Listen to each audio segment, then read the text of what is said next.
Most people fear solitude. They avoid it, escape from it, drown it out with noise. They surround themselves with distractions, mindless scrolling, shallow conversations, empty validation, anything to keep from facing the silence. But solitude is not something to escape. It is something to master. Being alone is a mirror, reflecting who you are when no one is watching. It strips away the masks, the performances, the illusions. It forces you to confront yourself, your strengths, your weaknesses, your fears.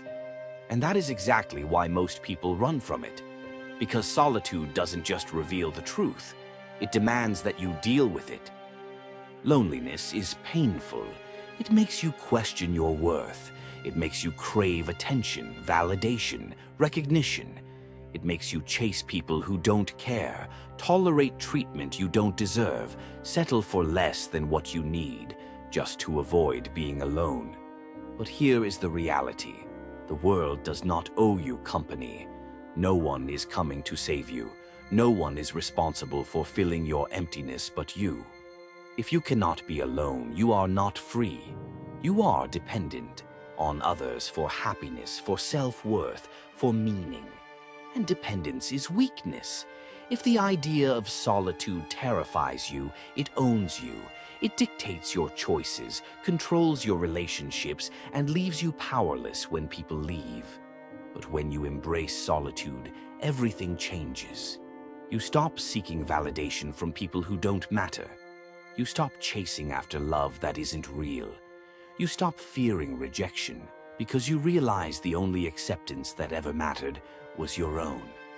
Solitude is where transformation happens. It is where you build yourself, mentally, physically, emotionally.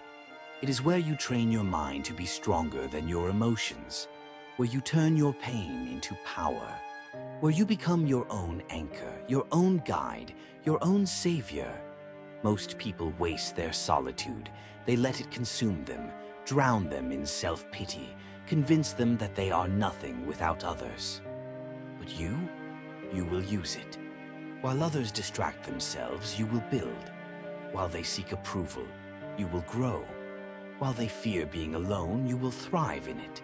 Because when you master the art of being alone, you become untouchable. No loss can break you.